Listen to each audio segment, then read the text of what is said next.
Hello students, welcome to my YouTube channel Tricky Chemistry Basics by Suman Negi. Today I am going to teach you the LT Lecturer Examination Preparation Part 7 in which we will study about the spectrum and types of spectrum like continuous and discontinuous spectrum. So without wasting time, let's get started.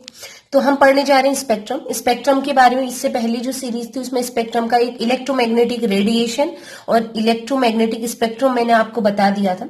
तो spectrum क्या होता है generally आपको पता है, electromagnetic radiation भी spectrum के अंदर का ही पार्ट है।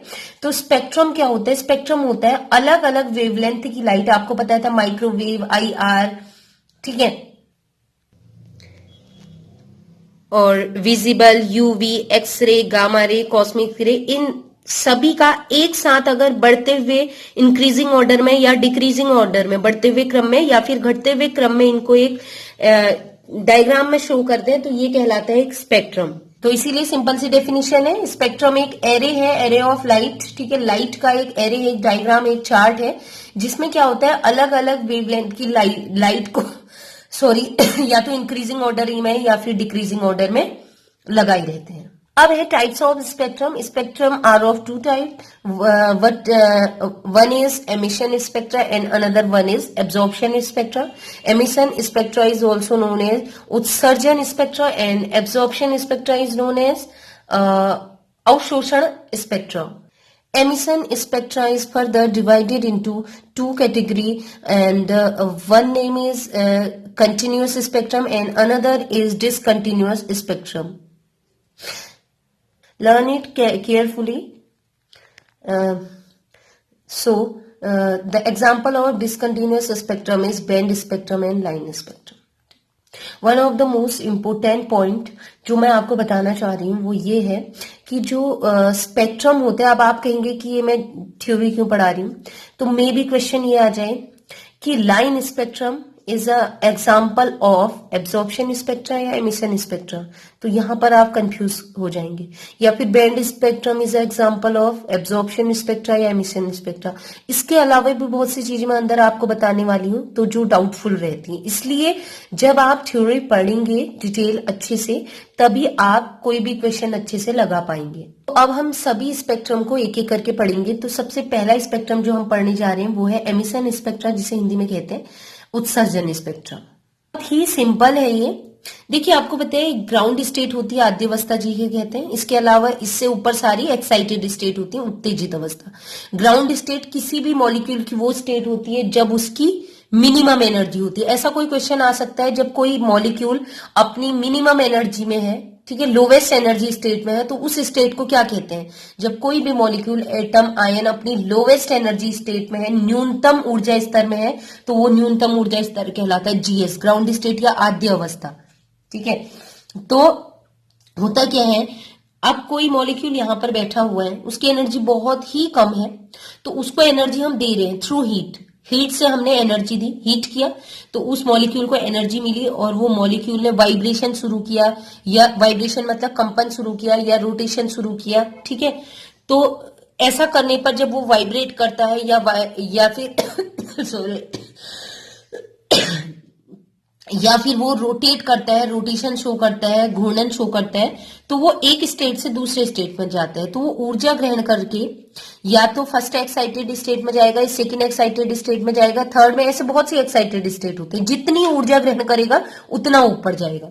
तो मान लीजिए वो यहां गया, ठीक है, यहां कुछ देर रुकेगा बच्चों, इसकी कुछ लाइफ टाइम होती है। हर एक्साइटेड स्टेट में रुकने का एक समय होता है, जैसे यह पहली एक्साइटेड स्टेट में रुकने का समय होता है 10⁻⁻8 सेकेंड रुकता है यहाँ कोई भी इलेक्ट्रॉन हो या ठीक है, या फिर कोई एटम हो। तो 10⁸ सेकेंड रुकने के बाद ये वापस जहां से गया था वापस वहीं आएगा। तो जब ये वापस आएगा तो वापस आते वक्त ये क्या करेगा, इसके पास जो भी ऊर्जा बची होगी, जो ऊपर लेके गया था ना ऊर्जा, यहां ही बैठे रहा, कुछ किया तो नहीं इसने, जब ये वापस आया जितनी ऊर्जा इसके पास बची थी इसको बाहर निकाल देगा। तो जितनी भी ऊर्जा बाहर रहती है उसको ये बाहर निकालेगा लाइट के रूप में। तो ऊर्जा बाहर निकाल रहा है लाइट के रूप में, एमिट कर रहा है, बाहर निकाल रहा है, उत्सर्जित कर रहा है, इसलिए इसको उत्सर्जन स्पेक्ट्रा। एमिट कर रहा है, लाइट एमिट कर रहा है, इसलिए एमिशन स्पेक्ट्रा कहते हैं। समझ में आ गया ना? एक्साइटेड स्टेट से ग्राउंड स्टेट आते वक्त, नीचे आते वक्त ऊर्जा को बाहर निकालते हैं, एनर्जी को बाहर निकालते हैं in the form of light. So it is known as emission spectra और उत्सर्जन स्पेक्ट्रा। अब हम बात करें कि ये जो हम एनर्जी दे रहे हैं, ये एनर्जी किस किस फॉर्म में दे सकते हैं। तो पहला तो है, हम जो भी लिक्विड या सॉलिड सब्सटेंस है जिसको हमने एक्साइट कराना है, एमिशन स्पेक्ट्रा जिसका हमने देखना है, वो अगर लिक्विड या सॉलिड स्टेट में है तो उसको फ्लेम में हीट करके, ठीक है, उसको क्या कर सकते हैं, हम हीट कर सकते हैं, ठीक है, एक फिक्स टेम्परेचर पर। या फिर हम क्या कर सकते हैं, उसे उसमें इलेक्ट्रिक करंट पास कर सकते हैं। जैसे कि हाईएस्ट मेल्टिंग पॉइंट ऐसा मेटल हम लेंगे जिसका मेल्टिंग पॉइंट हाई होता है, जैसे कि टंगस्टन, ठीक है, उसको हम हीट करेंगे और उससे जो इलेक्ट्रिक करंट पॉइंट है, by passing electric current through filament of high melting point metal like tungsten. तो हम क्या करेंगे, जो उच्च गलनांक वाला धातु होता है, हाई मेल्टिंग पॉइंट वाला धातु होता है टंगस्टन, उस टंगस्टन से हम क्या करेंगे, इलेक्ट्रिक करंट पास करेंगे, उससे भी हम हीट जनरेट करेंगे, एनर्जी जनरेट करेंगे। अब हम बात कर रहे हैं आगे, एमिशन स्पेक्ट्रा को फर्दर दो भागों में डिवाइड किया जाता है, continuous spectrum and non continuous spectrum, discontinuous spectrum. तो कंटिन्यूअस स्पेक्ट्रम को सतत स्पेक्ट्रम कहते हैं, ठीक है। ये जो कंटिन्यूअस स्पेक्ट्रम है वो किसका आता है, नाम से ही लग रहा है कंटिन्यूटी में आएगा, ये आता है विजिबल लाइट का। देखिए बच्चों कौन कौन सी लाइट होती है, ध्यान से देखिए, radio wave, microwave, far IR, near IR, mid IR भी होता है अभी यहाँ पर, visible light, UV light, x-ray, gamma ray, cosmic ray भी होती है। तो ये अगर अलग अलग लाइट में से जो हमें दिखाई देती है वो केवल ये वाली होती है, विजिबल लाइट, ठीक है। दृश्य प्रकाश केवल हमें दिखाई देता है, इन सभी में से केवल दृश्य प्रकाश दिखाई देता है। तो कंटिन्यूअस स्पेक्ट्रम क्या होता है, a spectrum that contain wavelength of all type of radiation is known as continuous spectrum. मतलब एक ऐसा चित्र जिसमें ये सभी प्रकार की लाइटें होंगी वो कहलाएगा कंटिन्यूअस स्पेक्ट्रम। क्योंकि हमें ये लाइटें नहीं दिखाई देंगी, रेडियो, माइक्रोवेव, IR और UV, x ray, gamma ray, cosmic ray दिखाई नहीं देंगी, तो हम केवल विजिबल लाइट को देख के हम बताएंगे कि वो कंटिन्यूअस है या नहीं है। कंटिन्यूअस मतलब लगातार लाइटें होनी चाहिए। जैसे कि लगातार का मतलब है 1000 से 2000 वेवलेंथ की लाइट भी है, 2000 से 3000 वेवलेंथ की लाइट भी है, 3000 से 4000 वेवलेंथ की लाइट भी है, 4000 से 5000 वेवलेंथ की लाइट है। तो इसका मतलब है कंटिन्यूअसली लाइट है। ऐसा नहीं कि 1000 से 2000 वेवलेंथ वाली लाइट तो है लेकिन 2000 से 3000 वाली लाइट है ही नहीं, तो वहां पर काली पट्टी बन गई, ऐसा नहीं होगा, कंटिन्यूअस लाइट होगी। जैसे आपने देखा है ना, रेनबो बनता है, रेनबो में आपने देखा है 7 के 7 कलर होते हैं। ऐसा तो नहीं है कभी एक कलर गायब हो जाता है। अगर उसमें से एक कलर भी गायब हो जाएगा तो वहां पर क्या आ जाएगी, काली पट्टी, तो वो डिसकंटिन्यूअस हो गया, उसमें कंटिन्यूअस में कलर नहीं है।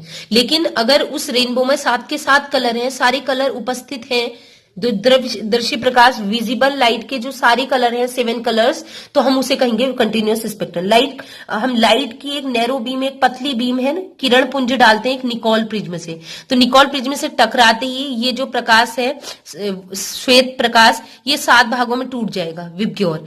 अगर निकोल प्रिज्म से गुजरने के बाद ये 7 के 7 रंग दिखाता है, violet, indigo, blue, green, yellow, orange, red, तो हम इसे कहेंगे कंटिन्यूअस स्पेक्ट्रम। लेकिन इनमें से एक लाइट भी गायब हो गई, एक कलर का रंग भी गायब हो गया और उसकी जगह पर काले रंग की पट्टी आ गई, तो हम कहेंगे कि वो डिसकंटिन्यूअस स्पेक्ट्रम। समझ में आ गया, सभी कलर की लाइट लगातार है। देखिए 4000 से 4000 एंगस्ट्रॉम तक है, फिर 4000 से 4250 एंगस्ट्रॉम पर, फिर 4250 से 4900, फिर इंग्लिश में ही बोल देती हूँ, फिर उसके बाद 4900 से 5750 एंगस्ट्रॉम तक, फिर 5650 एंगस्ट्रॉम से 5850 तक, ऐसे करते करते लगातार है। अगर बीच में एक प्रकार की भी लाइट अगर गायब होगी तो वो काली पट्टी बन जाएगी और डिसकंटिन्यूअस हो जाएगा। तो कंटिन्यूअसली लाइटें आपको दिखाई दे रही हैं, एक दूसरे से चिपकी हुई हैं, तो इसको कहेंगे कंटिन्यूअस स्पेक्ट्रम। क्योंकि होने को इनकी भी बननी चाहिए, बट ये जो है radio, microwave, IR, x-ray, gamma ray, UV और कॉस्मिक रे, ये कलर हमें दिखाई नहीं देते, दिखाई केवल विजिबल लाइट देती है। तो इसके बिहाफ पर हम कहेंगे कि कंटिन्यूअस स्पेक्ट्रम होता है जिसमें सभी वेवलेंथ की लाइट होती हैं और सभी कलर के रंग जो होते हैं वो आपस में चिपके रहते हैं, जैसे कि रेनबो। इसके अलावा मैंने लिखा भी है, one colour merge into another without any break. एक ब्लू है, ये वॉयलेट है, फिर आ गया इंडिको, फिर आ गया ब्लू, फिर आ गया ग्रीन। बीच में कोई भी डिसकंटिन्यूटी नहीं है, कोई ब्रेक नहीं है, कोई काली पट्टी नहीं आई है, ठीक है, लगातार है ये कलर आपस में चिपके हुए हैं, तो ये कंटिन्यूअस स्पेक्ट्रम। देन हम नेक्स्ट पढ़ेंगे कंटिन्यूअस स्पेक्ट्रम, जिसे कहते हैं डिसकंटिन्यूअस स्पेक्ट्रम, जिसे हम कहते हैं असतत स्पेक्ट्रम। देखिए आप समझ गए होंगे असतत स्पेक्ट्रम क्या है। अगर अलग अलग लाइट के प्रकाश में, लाइट ग्रीन है, ब्लू है, रेड है, उसके बीच में काली काली पट्टी बनी है, सारे कलर का प्रकाश नहीं है, ठीक है, यही जो पट्टी बनी है इसमें मान लीजिए कुछ कलर एब्सेंट है, तो वहां पर काली पट्टी बन जाएगी, तो वो कहलाएगा discontinuous spectrum. A spectrum that do not contain wavelength of all type of radiation. एक ऐसा स्पेक्ट्रम, एक ऐसा चित्र जिसमें सभी वेवलेंथ की लाइट ना हो, सारे कलर के रंग ना हो, ठीक है, सारे कलर उसमें प्रेजेंट ना हो, विबग्योर के सारे कलर प्रेजेंट ना हो, उसको कहते हैं डिसकंटिन्यूअस स्पेक्ट्रम। अब देखने के लिए देखिए वेवलेंथ तो ये सभी की बात करेंगे, लेकिन हमें दिखाई यही देता है, इसलिए मैं कह रही हूं अगर 7 के 7 रंग कंटिन्यूअसली हैं तो विजिबल स्पेक्ट्रम, तो वो होगा कंटिन्यूअस स्पेक्ट्रम। अगर इन 7 में से एक रंग भी गायब हो गया तो वो हो जाएगा डिसकंटिन्यूअस स्पेक्ट्रम, ठीक है, जैसे कि डायग्राम में देख लीजिए। अब हम बात करेंगे डिसकंटिन्यूअस स्पेक्ट्रम के एग्जाम्पल कह सकते हैं, या इसको कह सकते हैं दो टाइप में डिवाइड करते हैं, एक होता है बैंड स्पेक्ट्रम, एक होता है लाइन स्पेक्ट्रम। एग्जाम्पल याद रखिएगा। देखिए बैंड स्पेक्ट्रम क्या है, तो band spectrum, in band spectrum there are of bright band separated by dark band, ठीक है। तो डिसकंटिन्यूअस स्पेक्ट्रम में मैंने बताई दिया है बीच बीच में काली पट्टियां होंगी, तो उन काली पट्टियों की भी अगर बात करें तो बैंड स्पेक्ट्रम जो होता है डिसकंटिन्यूअस स्पेक्ट्रम का एग्जांपल, तो बैंड स्पेक्ट्रम में क्या होंगी, चमकदार कलर के पट्टियां होंगी उसी चमकदार कलर की भी चौड़ी चौड़ी पट्टियां होंगी, और उनके बीच बीच में काले रंग की भी क्या होंगी, पट्टियां होंगी डार्क, तो उसको कहेंगे बैंड स्पेक्ट्रम। बैंड का मतलब सोचिए कि जैसे ये मैंने हैंड में बैंड लगा हुआ है, तो ये अलग अलग कलर की पट्टियां लगी हुई हैं, तो हम कहेंगे क्या है, बैंड है, चौड़ी पट्टी अलग अलग कलर की, और बीच में डार्क डार्क बैंड भी है, डार्क मतलब काले रंग की। For example band spectrum is shown by molecule compound और गैसेज लाइक N2O2 और एक्सेट्रा। ये याद रखिएगा बैंड स्पेक्ट्रम कौन शो करता है, ये हो सकता है टिक में आ जाए क्वेश्चन, ठीक है, मतलब एग्जाम में कि band spectrum is shown by, band spectrum molecule show करता है या कंपाउंड शो करता है या गैसेज जैसे कि N2O2 और ये। तो देखिएगा ये बैंड स्पेक्ट्रम का एक डायग्राम है जिसमें दिख रहा है रेड कलर की एक पट्टी बनी है चौड़ी, इसमें मैं कलर लगाना भूल गई, कोई ग्रीन कलर की मान लीजिए, इसमें पट्टी बनी हुई है, इसमें ऑरेंज कलर की पट्टी बनी हुई है, ब्राइट कलर की, ठीक है, और बीच बीच में ब्लैक कलर की, डार्क कलर की बैंड बने हुए हैं। तो बैंड मतलब बैंड स्पेक्ट्रम मतलब पट्टियां बनेंगी चौड़ी चौड़ी, हर कलर की चौड़ी चौड़ी पट्टी बनेगी और बीच में काली लाइन्स होंगी, तभी डिसकंटिन्यूअस हुआ ना, एक कलर के बाद दूसरा कलर नहीं है, बीच में क्या है, डार्क आ गया, कोई कलर नहीं है बीच में, तो डिसकंटिन्यूअस हो गया। नेक्स्ट है लाइन स्पेक्ट्रम, इंपोर्टेंट है, इसमें हाइड्रोजन स्पेक्ट्रम हम पढ़ते हैं बच्चों। लाइन स्पेक्ट्रम को हम एटॉमिक स्पेक्ट्रम भी कहते हैं। When atom of an element whether free और इन कॉम्बिनेशन एब्जॉर्ब, कोई एटम कह रहा है या तो फ्री स्टेट में हो या किसी के साथ कॉम्बिनेशन में हो, तो अगर वो एब्जॉर्ब कर रहा है लाइट और एक्साइटेड होता है, लाइट एब्जॉर्ब करी और एक्साइटेड हो रहा है, the excited atom emit light, ये वही चल रहा है ना, एमिशन स्पेक्ट्रा के अंदर की बात कर रहे हैं, वही होगा, एटम एनर्जी एब्जॉर्ब कर रहा, हायर स्टेट में जाएगा, हायर स्टेट में गया, लाइट एब्जॉर्ब करके कुछ देर रुकने के बाद वापस आएगा, तो जब वापस आएगा तो ये लाइट एमिट करेगा। लेकिन वहां पर बात हो रही थी पहले वाले में, बैंड वाले में, वहां पर मॉलिक्यूल करेगा यही प्रोसेस, और यहां पर कौन करेगा, एटम। तो ये क्या करेगा, जब वापस आएगा कुछ देर रुकने के बाद, ठीक है, ग्राउंड स्टेट में था, एनर्जी एब्जॉर्ब करके बाहर से एनर्जी मिली, यहां गया, और कुछ देर यहां रुकने के बाद एक्साइटेड स्टेट में वापस जब अपने घर आएगा, ग्राउंड स्टेट में आएगा, तो ये जो भी एनर्जी बची होगी उसको लाइट के रूप में, विजिबल लाइट के रूप में निकालेगा। अब वो जो लाइट निकालेगा या तो ग्रीन कलर की होगी या फिर रेड कलर की होगी, किसी एक पर्टिकुलर वेवलेंथ की लाइट को निकालेगा, सारी लाइटों को बाहर एमिट नहीं करेगा, तो एक लाइन बनेगी, समझ रहे हो, रेड ग्रीन ब्लू सारी नहीं करेगा, किसी एक पर्टिकुलर वेवलेंथ, हो सकता है वो करेक्ट 4000 एंगस्ट्रॉम की लाइट को एमिट करे, ये जरूरी नहीं है वो 4000 से 4000 से 4100 एंगस्ट्रॉम ऐसी लंबी वेवलेंथ रिलीज करे, ये जरूरी नहीं है, वो एक पर्टिकुलर, एक फिक्स, जैसे 4000 एंगस्ट्रॉम की वेवलेंथ को रिलीज कर रहा है लाइट को, या फिर 2000 एंगस्ट्रॉम की लाइट को रिलीज कर रहा है, तो एक पर्टिकुलर स्पेसिफिक कलर की लाइट को वो एमिट कर रहा है। तो कैसा दिखाई देगा, ऐसा देखिएगा, कुछ ऐसा दिखाई देगा, ये पट्टियां आपको दिखाई, पट्टियां नहीं है, ये क्या है, लाइन है, छोटी छोटी लाइन। मान लीजिए उसने 4000 एंगस्ट्रॉम की लाइट निकाली, तो 4000 एंगस्ट्रॉम में जो भी कलर आता है वो कलर की एक लाइन दिखाई देगी, चौड़ी पट्टी नहीं आएगी। तो लाइन में एक पतली सी लाइन आएगी, डिस्क्रीट लाइन, या रेड कलर की लाइन या ग्रीन कलर की लाइन, लेकिन बेंड नहीं आएगा, चौड़ा बेंड नहीं आएगा। तो जैसे कि बुनसन बर्नर फ्लेम है, वो क्या करते हैं, बुनसन बर्नर फ्लेम में अगर सोडियम सॉल्ट को जलाते हैं, ठीक है, फ्लेम में ले जाते हैं उसको, आग के पास ले जाते हैं सोडियम सॉल्ट को, तो येलो कलर रिलीज करता है, तो येलो कलर की एक पतली सी लाइन बनेगी। ऐसे ही बुनसन बर्नर में जब हम स्ट्रोंसियम को जलाते हैं, ठीक है, ये है एस ब्लॉक के तत्व। पहले ये धातु है फर्स्ट, ए एल्कलाइन मेटल, क्षारीय धातु हो गए, ठीक है।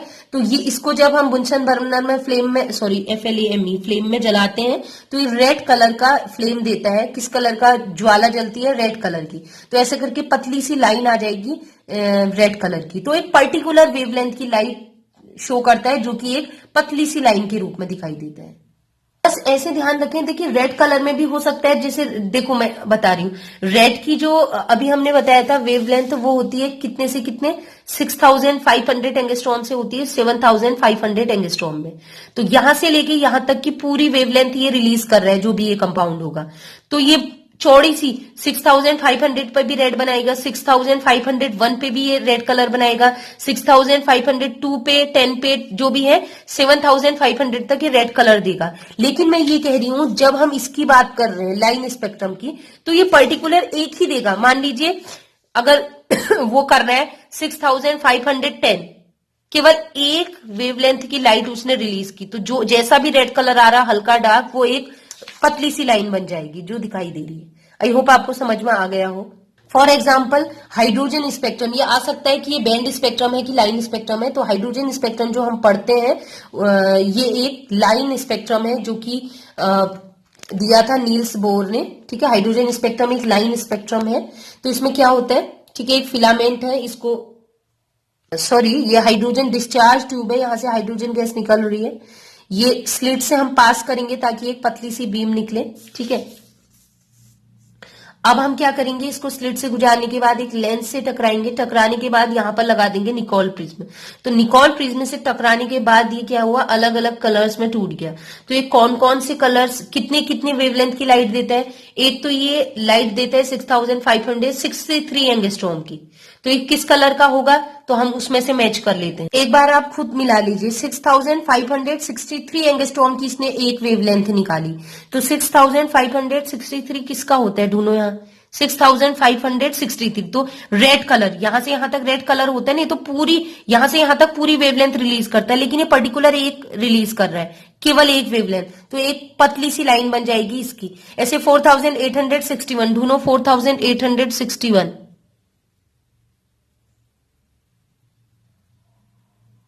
तो ये ऑलमोस्ट यहां पर आएगा, ये शायद कुछ मैंने मिस्टेक कर दी है, ग्रीन कलर में आ रहा है, तो ये ग्रीन कलर की पतली सी लाइन। ऐसे 4343 ये रिलीज कर रहा है, 4343, तो इसने रिलीज की 4300, यहां पर आएगा ब्लू कलर की लाइट, ठीक है। ऐसे आ जाएगा 4102, तो यहां पर आ रहा है 4102, मतलब इन दोनों के बीच ये वाली लाइट, ठीक है, इंडिगो वाली लाइट, ऊपर नीचे कलर होगी उसका नहीं, मतलब पर्टिकुलर एक वेवलेंथ, एक फिक्स वेवलेंथ की लाइट रिलीज कर रहा है, तो एक पतली सी लाइन आएगी।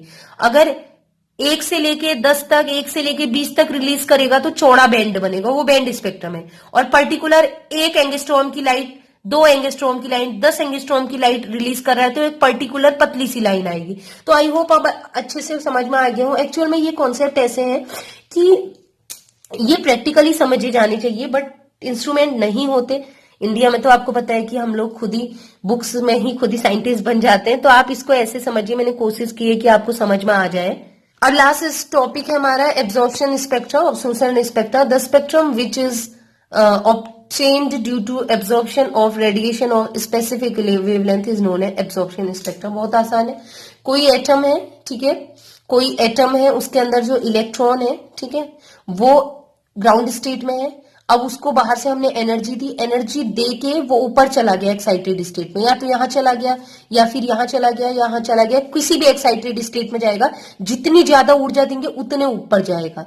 तो जितनी भी ऊर्जा इसने एब्जॉर्ब की होगी यहां जाने के लिए, या हो सकता है ये इससे भी ऊपर चला जाए, यहां चला जाए, या हो सकता है इससे भी ऊपर चला जाए।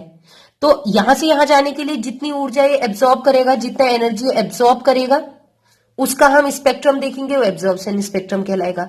या इलेक्ट्रॉन को यहां से यहां पुश करने के लिए, एटम को यहां से यहां ले जाने के लिए जितनी भी ऊर्जा इसने एब्जॉर्ब करी होगी, उस ऊर्जा का हम स्पेक्ट्रम देखेंगे, वो कहलाएगा एब्जॉर्प्शन स्पेक्ट्रम। नाम से ही लग रहा, कोई एटम है, मॉलिक्यूल है, वो एनर्जी एब्जॉर्ब करेगा, एब्जॉर्ब करने के बाद हायर स्टेट में जाएगा। तो उसने जितनी भी एनर्जी एब्जॉर्ब की होगी, जिस वेवलेंथ की एनर्जी एब्जॉर्ब की होगी, ठीक है, किसी एक पर्टिकुलर वेवलेंथ की एनर्जी एब्जॉर्ब की होगी, तो उससे जो एक चित्र बनेगा जिस वेवलेंथ की एब्जॉर्ब की होगी, वो कहलाएगा एब्जॉर्प्शन स्पेक्ट्रा या अवशोषण स्पेक्ट्रा। तो स्पेक्ट्रम कुछ नहीं है, स्पेक्ट्रम एक चित्र है। जो भी एनर्जी एब्जॉर्ब कर रहा है, वो एनर्जी की हम देखेंगे वेवलेंथ किसकी है, आईआर की है, यूवी की है, विजिबल की है, ब्लू कलर की है, ग्रीन कलर की है, किस कलर की है, तो वो कहलाएगा। अगर वो ब्लू कलर की, अगर वो आईआर लाइट एब्जॉर्ब करके एक्साइट कर रहा है, ठीक है, कोई इलेक्ट्रॉन, कोई एटम है, यहां से यहां जा रहे हैं और उसने आईआर लाइट एब्जॉर्ब की है, तो हम कहेंगे उसका कौन सा एब्जॉर्प्शन स्पेक्ट्रम में कौन सा रीजन आया है, आईआर रीजन आया है। ठीक है, आईआर यूवी ये मैंने पहले आपको बताए थे। तो एब्जॉर्प्शन स्पेक्ट्रम कुछ नहीं होता, एक पट्टी होती है, एक चित्र होती है, जिस लाइट को भी जितनी वेवलेंथ की लाइट को एब्जॉर्ब करेगा उसको हम लिख देंगे। अगर वो आईआर लाइट की वेवलेंथ एब्जॉर्ब कर रहा है तो हम कहेंगे स्पेक्ट्रम में आईआर रीजन में की लाइट को इसने एब्जॉर्ब किया। तो आई होप आपको अच्छे से समझ में आ गया हो, इससे ज्यादा इसमें कुछ है नहीं। तो आज के लिए इतना ही। Keep watching and bye bye.